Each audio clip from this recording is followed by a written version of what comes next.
Hi, guys, and welcome to Quarantine Classroom. Today we're going to talk about food. So, I'm sure that you guys have all had bread, sourdough bread, or you've had a baguette, or just regular sandwich bread. But why does it rise? Okay, why does it have that shape? We're going to find out today about why it rises.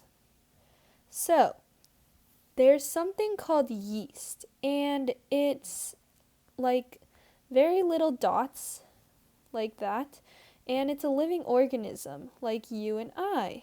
It lives, it breathes, and basically it eats flour as food and breathes oxygen, and then it poops out alcohol and carbon dioxide.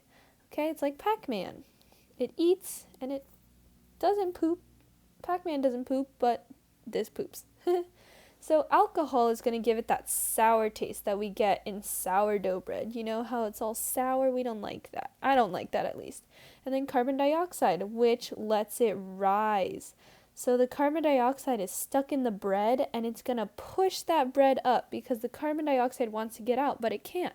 So it's going to rise instead. That's why the bread is tall, right? That's why it's tall.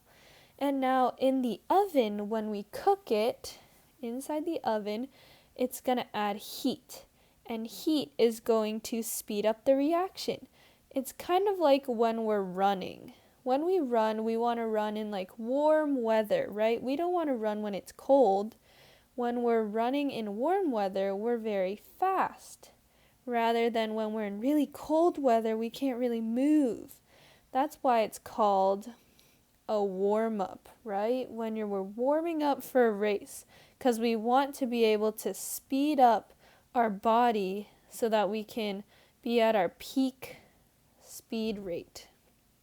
Now, there's something called the range of temperature, which basically means like how high of a temperature it can take or how cold.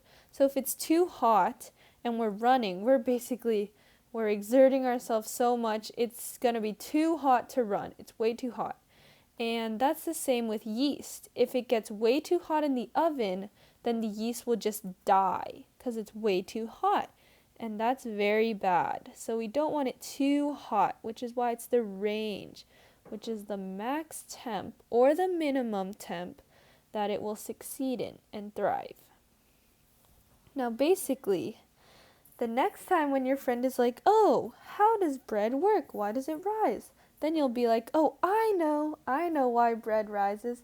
Thanks, and remember to keep on learning. And comment down below what you think that we should learn next.